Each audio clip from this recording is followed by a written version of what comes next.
রাফি ও বাহার মজুমদার একে অপরকে প্রচন্ড ভালোবাসে, কিন্তু তাদের প্রেমে বাধা হয়ে দাঁড়িয়েছে রাফির বড় ভাই জব্বার সাহেব। জব্বার সাহেবের কানে রাফি ও বাহার মজুমদারের সম্পর্কের খবর চলে এসেছে, তাই রাফিকে অনেক শাসিয়েছে জব্বার সাহেব।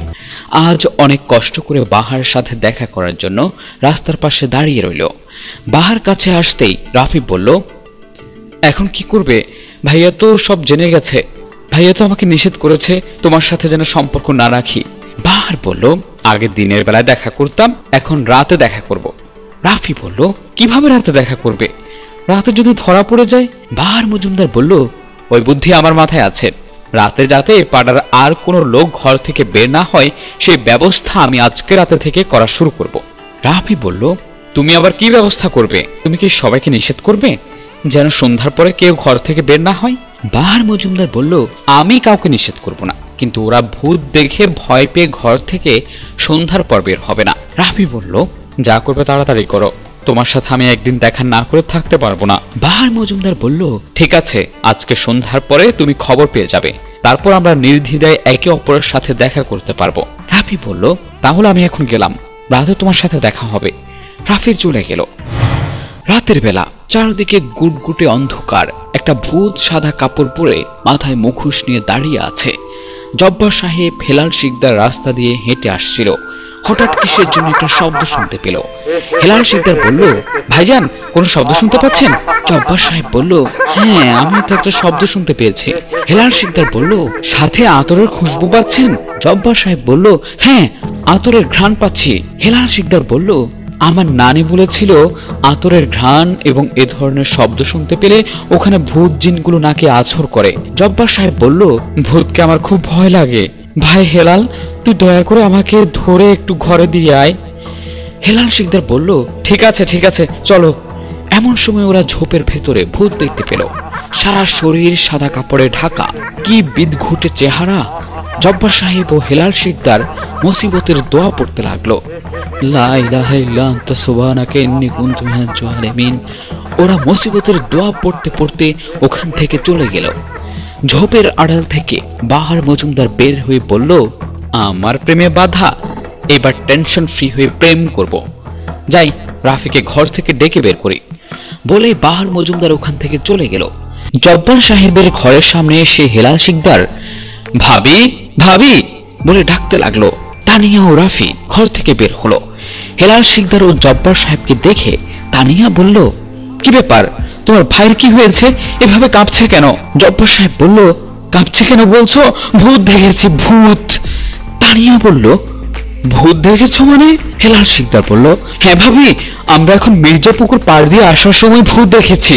রাফি হঠাৎ বাহারের কথাগুলো মনে পড়ে গেল, কারণ বিকেল বেলা বাহার বলেছিল আজকে সবাইকে ভয় দেখাবে, যাতে করে এই গ্রামের কেউ সন্ধ্যার পরে ঘর থেকে বের না হয় এবং রাফি ও বাহার মনের আনন্দে সারা রাত ধরে ঘরের বাইরে প্রেম করতে পারে। তাই রাফি বলল, হ্যাঁ ভাইয়া, গতকাল রাতেও নাকি বকুলের মা মির্জাপুকুর পাড়ে ভূত দেখেছে। তানিয়া বলল, এলাকায় ভূত আক্রমণ করবে তো?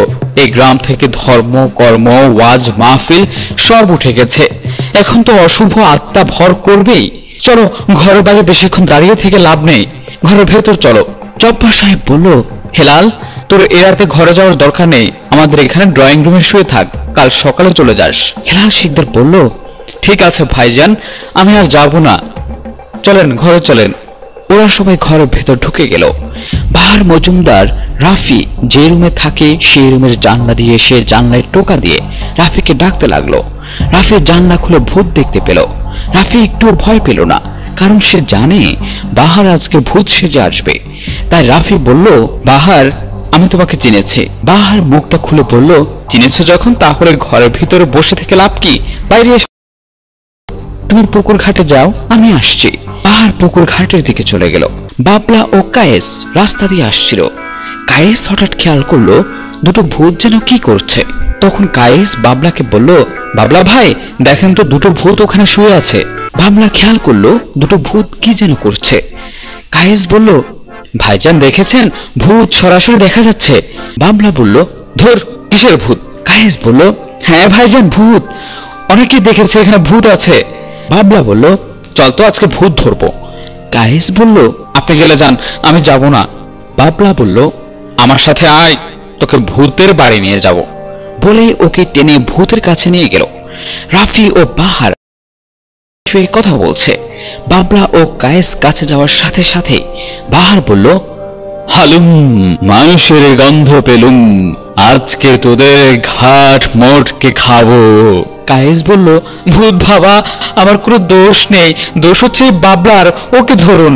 রাফি বলল, অনেক দিন মানুষের রক্ত খাই না, এখন তোদের রক্ত খাবো। বাবলা বলল, ঠিক আছে, আগে আমার রক্ত খাও। বলে ওদের দুজনের মুখোশটা টান মেরে খুলে ফেললো।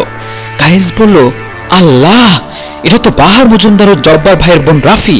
বাবলা বলল, তোরা তাহলে ভূত সেজে এখানে এগুলো করছিস, মানুষকে ভয় দেখিয়ে রাতের বেলা প্রেম করছিস? আয়, আজকে তোদেরকে জব্বার ভাইয়ের কাছে নিয়ে যাব। বলে বাহার ও রাফিকে ধরে নিয়ে গেল। জব্বার সাহেবের ঘরের সামনে এসে বাবলা বলে ডাকতে লাগলো। জব্বার সাহেবের ঘর থেকে জব্বার সাহেব, তানিয়া ও হেলাল শিকদার বের হলো। বাবলা, কায়েস, বাহার ভাবিকে দেখে জব্বার সাহেব বলল, কি ব্যাপার, তোদেরকে ভূতের ভয় নেই? তোরা এত রাতে ঘরের বাইরে কেন? বাবলা বলল, ভাইজান, যেখানে স্বয়ং ভূত ধরে নিয়ে এসছি সেখানে আর ভূতের ভয় পাওয়ার কি দরকার? জব্বার সাহেব বলল, কিসের ভূত ধরে নিয়ে এসছিস? এটা তো বাহার মজুমদার ও আমার বোন রাফি। বাবলা বলল, এরা ভূত সেজে মানুষকে ভয় দেখাচ্ছে যাতে ওরা বাধাহীন ভাবে প্রেম করতে পারে। জব্বার সাহেব বলল, কি বলিস, সত্যি নাকি? বাবলা বলল, এই দেখুন ভূতের কাপড় চোপড় ও মুখোশ। জব্বার সাহেব ভূতের কাপড় চোপড়গুলো দেখে বলল, এই ভূতই তো আমরা মির্জাপুকুর পাড়ে দেখেছি। বাবলা বলল, এই ভূত হচ্ছে বাহার মজুমদার। তখন তানিয়া বলল, বাহার, তুমি আমার ননদকে ভালোবাসো, এটা দোষের কিছু না। তোমাদের এই বয়সে প্রেম ভালোবাসা এগুলো থাকতেই পারে, কিন্তু তোমাদের সুবিধার জন্য কিছু সহজ সরল মানুষকে ভয় দেখিয়ে তোমরা যে সুবিধা নিতে চাইছিলে এটাতে হিতে বিপরীত হতে পারত। দুর্বল হার্টের মানুষগুলো স্ট্রোক করে মারা যেতে পারত। যদি কেউ হার্ট অ্যাটাক করে মারা যেত তাহলে দায় ভারটা তোমার ঘাড়েই পড়তো। বাহার বলল, ঠিক বলেছেন ভাবি, আমার সামান্য দুষ্টমির জন্য একটা মানুষের জীবন ধ্বংস হয়ে যেতে পারত। আমি আর কখনো এগুলো করব না। জব্বার সাহেব বলল, তুমি উপযুক্ত ছেলে, আমার বোনকে তুমি ভালোবাসো, এটা দোষের কিছু না। তোমার বাবা মাকে আসতে বলো, আমি বিষয়টি চিন্তা করে দেখব। বলেই জব্বার সাহেব ওখান থেকে চলে গেল। বন্ধুরা, এরকম দুষ্টমি অনেকেই করে থাকেন।